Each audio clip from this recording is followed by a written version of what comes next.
L'année 2011 a été chargée. Pour vous, c'est quoi les éléments essentiels que vous retenez de cette année-là? Alors, deux ou trois éléments. Un, ça a été le déploiement des différents projets, qui arrivaient progressivement à maturité.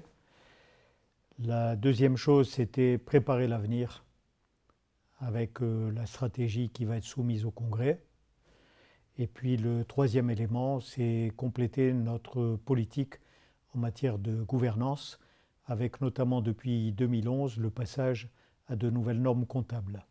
Le fonds pour l'amélioration de la qualité a été beaucoup mis à contribution l'an dernier. Je crois que c'est un de vos chevaux de bataille.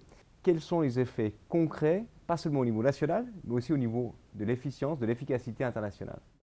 L'intérêt, c'est que ça a permis à des pays de financer des projets comme par exemple en Chine, il y avait une armée de postiers chinois qui recopiaient des adresses d'envois qui revenaient de l'étranger.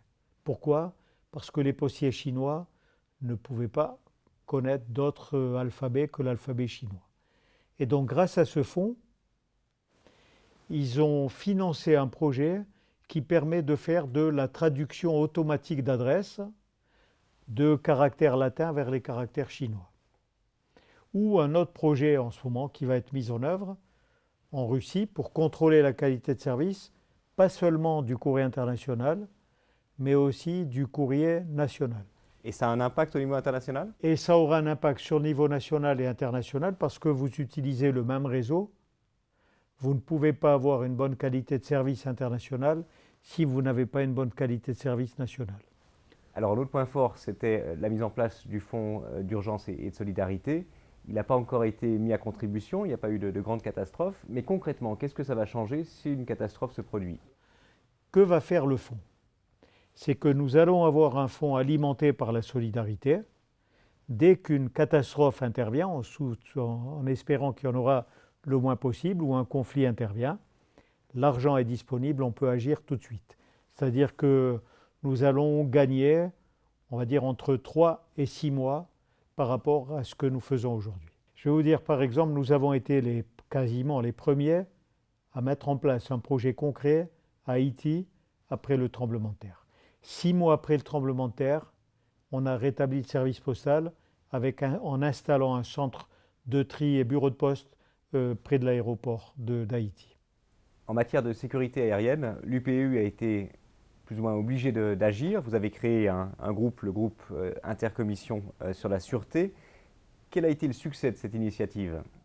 La meilleure solution, c'était de rechercher des solutions coordonnées au niveau international. Ce que nous avons organisé en associant les autres organisations internationales qui avaient à agir dans ce domaine. Souvent, les normes techniques, ça peut être des moyens déguisés pour créer des entraves aux échanges. Or, on doit favoriser la libre circulation. Donc, on a associé l'OMC.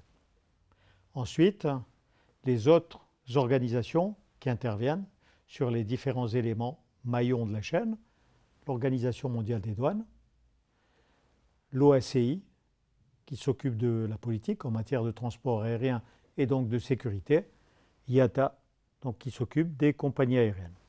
C'est-à-dire que cet intergroupe a élaboré des normes internationales pour assurer la sécurité aérienne, coordonnées avec les autres organisations qui vont être proposées au Congrès pour approbation.